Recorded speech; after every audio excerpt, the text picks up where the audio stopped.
In this video, we talk about the conspiracy theorist. This is, I think, one of the most fascinating idiots that we have walking amongst us today. So, yeah, let's delve in and see, where does it come from? They build a story around something to fit their narrative. They share it on social media. It picks up legs and off it goes. Back in my day when we were growing up, all we had was a little black telephone in the corner to communicate. Now, if Auntie Nancy called us up and said, guess what, there's a sect over in the Swiss Alps and they're all pulling strings on what's happening in our world today, what would we do with Auntie Nancy?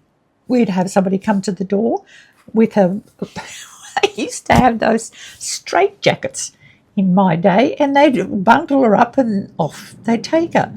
But today, for some reason, we seem to think we just shake our head at them and go, okay, carry on spreading this nonsense. Now, while some theories, provide endless entertainment and we can all have a bit of a giggle about it, some are bloody downright dangerous. For example, what idiot leader of the world told us to drink bleach to cure COVID? Now that went viral. People were being rushed to hospital because they'd drunk bloody bleach because this idiot, see, he's an idiot. I'm going to call them our friends because I'm finding it very difficult to put the conspiracy theorists all throughout the videos. So let's call them our friends. Now, our friends are deeply, deeply suspicious of governments, media. Well, media, of course. I don't blame them on that one.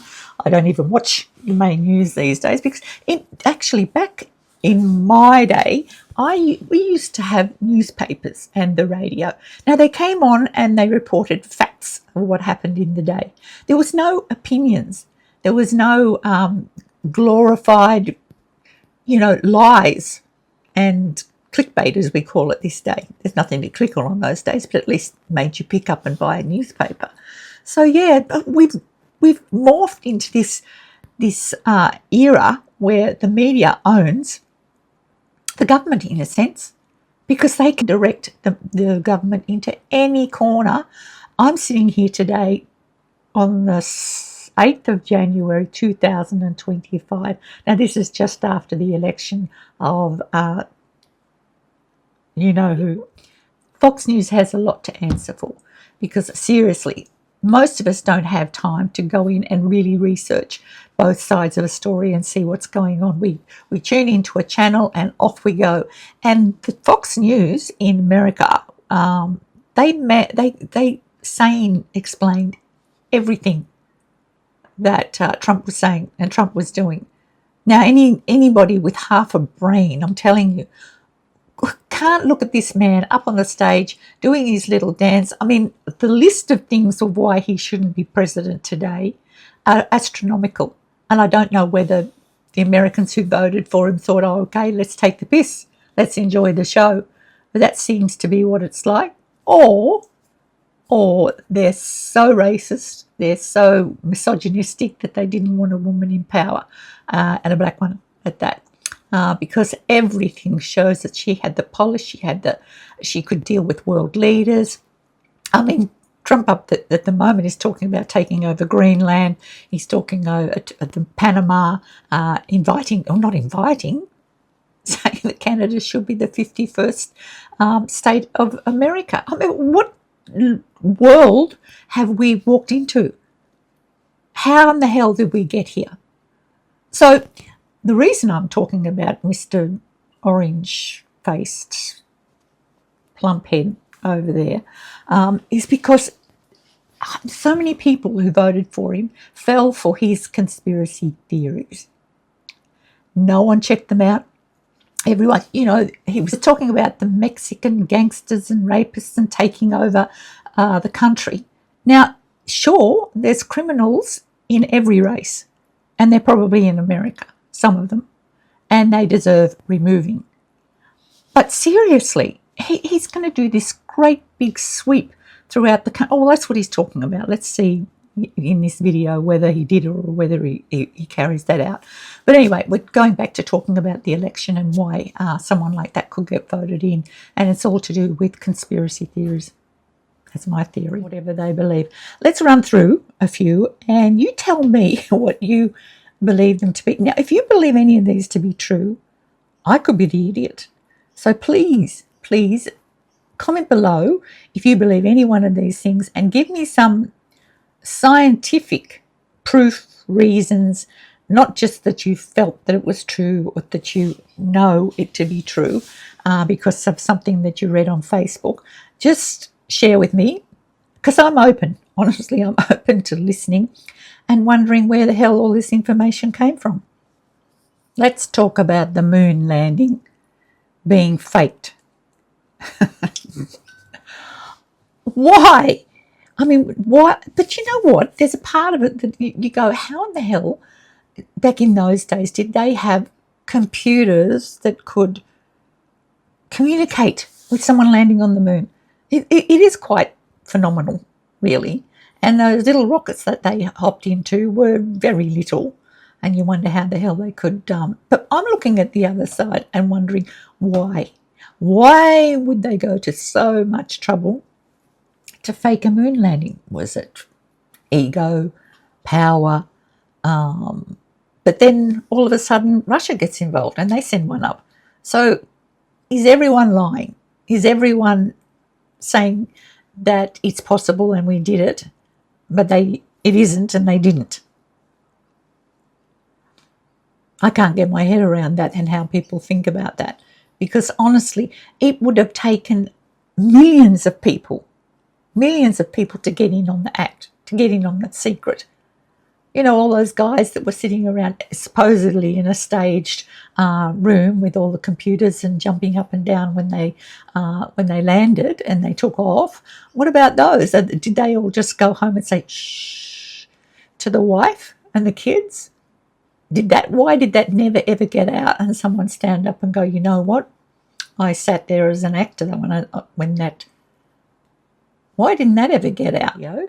Hang in till the end of this video because I'm going to share with you a few ways to deal with a conspiracy theorist when you meet them in any social situation. This is straight talk. This is where we talk about the unexpected. This is where we have a giggle and a laugh. This is where we talk about serious things as well. This is where feathers are ruffled. So if you've got any comments, put them down below. I'd love to hear them and we can kick off a conversation. So don't argue with a conspiracy theorist. Just don't. It's not worth it. You're not going to win. There's nothing. It's like arguing with a rock. You present something that makes sense on the table and you say, how does this work and why would they? And this is what's being, discovered in science, and they'll go, that's what they want you to believe. How do you answer that? I don't know how the hell you answer that. As I said, social media has got a lot to answer for as far as this is concerned. Do you remember the 5G towers in the middle of COVID when not everyone, a bunch of people took it upon themselves to think that the 5G waves were doing something to our brains, and it was something they even linked it in with COVID. So, and then they went down bashing 5G towers down, which made no sense at all. I mean, we've had 3G without problems. We've had 4G without problems. We've had 5G, and now we're having no problems. So it really was a bunch of scared people running around doing something that they thought that was going to be dangerous to them. But here's the thing. Think about this. I remember, how many years ago was it? It was probably 30 years ago when the microwave came out. Now, I had a friend who said she'd never have one in the house because it caused cancer. Now, I don't know whether it does or it doesn't. You know, the theorists would come out and go, yes, it does because so-and-so and so-and-so, my friend died of cancer and she used the microwave. But then again, there's a gazillion people out there that use microwaves every day, including myself, for the last 30 years, and I don't have a cancer cell in my body. And I know a lot of people who are the same. So did microwaves have the possibility of causing cancer? Seems not. I'd love for you to share with me in the comments below any conspiracies that you've heard that are quite ridiculous. The earth is flat is one that the flat earth is one that I find absolutely fascinating. I mean, I know we've been to space, but then they say we haven't been to space, so I guess that doesn't wash. What do they travel to the end and then drop off? I just can't understand why they think that they can just keep going and going and going and going, and then they never fall off the edge of the earth. There's some quite intelligent people that believe this. You may be one. Tell me why. Why would you think that the earth is flat? They believed this many, many centuries ago, of course, but that's before they had all this equipment and all this knowledge. So yeah, tell me why. Why do people think the earth is flat? I can't get my head around that. Remember the 9/11 attack? People were talking about how the building just went smash down in one heap instead of over whatever, and it just collapsed. And they were saying that was all very odd. I was sort of, pulled into that a bit, and I thought, that is a bit odd. But then good friends and family dragged me back out again and said, seriously, stop it. The problem is that conspiracy theorists have formed groups. They've formed tribes. So when they gather together, there's absolutely nobody that can convince them otherwise. Remember during COVID? Now, this happened with friends and family with me, and it was very, very difficult because someone who was very dear to me was being pulled into this hole of distrusting the vaccine because someone was implanting it to control us and we were all going to die in a year. Okay? Now, they say this is the government. So this is my question. Why go to all that trouble to make us sick so that they could make a vaccine that they could try and convince us to go to have an injection for, a vaccination for, and then wait for a year for us to drop dead? Okay, if that was the plan, my plan, and no one get any ideas about this, by the way, who's watching. But why wouldn't you, if you've got control of the water systems, you've got control of the systems, the pipes that come and the taps and the water that comes, a few drops of bloody poison in there, you wipe out a whole community. Why go to all that other trouble of trying to convince people to take a vaccine when you can just ping in the water and they're gone? So let's look at the three things that you might say to, or how you might deal with a conspiracy theorist at a party that pops up, from across the room and says, did you know the earth is flat?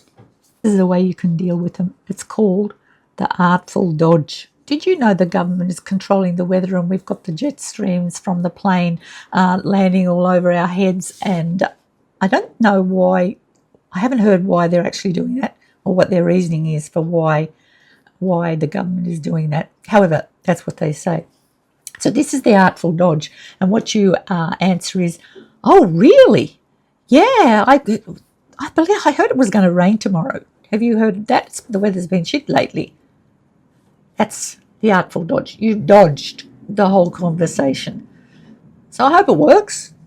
I've tried it, and it does. The theorist doesn't look particularly happy, but at least we've changed the subject and we've moved on. And and you know what? Others in the conversation are going to be very, very grateful for your sleuth and popping in and your artful dodge. This one is, oh, really? I wonder how they managed to keep all those people quiet. Would be really hard to explain how they kept everything quiet, but I'm sure they'd have an answer because they twist and turn everything into something even more unbelievable and crazy. So what you're doing with the oh really approach is you're trying to sort of put them on the spot and make them explain themselves. Now, I don't know if you want to go to all that trouble. I probably wouldn't because I'd be sick of listening to them already. So forget that. That's not going to be an option. So yeah, oh really, I wonder how they kept all of those people quiet, and then say, I've just got to go and get a drink. That's it. So number 3 is what we call the compassionate detour. Do that. In the compassionate detour, what you do is when they're talking about the 5G towers, you go, oh yeah, I've been trying to cut down on my screen time lately because I know it's not good for you. Have you been doing that, and how have you managed? Now, hopefully they're going to jump into that conversation and have a good and deep one about that. And then you can go off and get your drink and not have to deal with it. So dealing with a conspiracy theorist is difficult but not impossible.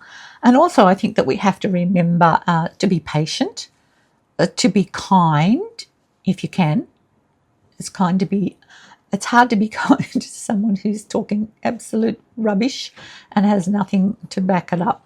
The main object is not to try and change their mind. Absolutely not going to happen. They're hell-bent on changing yours. So, and they're not going to change their position. It's too huge a shift for them. So don't go down that alley. But what you can do is you can survive the conversations by steering the conversation, the artful dodge, going off and getting a drink. So that's it. The conspiracy theorists, they call it the one with the tinfoil hat. I think they're growing in numbers, and I think it's because our world is so crazy at the moment. It's so uncertain. I mean, you could build a really good conspiracy around the fact that Donald Trump was voted in. I mean, how the hell did that happen? Has to be something weird, absolutely weird. So, yeah, you could make up one on that, and I think a lot of people would be with you and believe you. I might. And we might pop that one on the agenda for a little later. It's a bit controversial at the moment. There's people who are really, Trump supporters. I don't know how. But then there's those of us that are just, absolutely mind-numbingly blown away and can't cope with what's going on over there at the moment.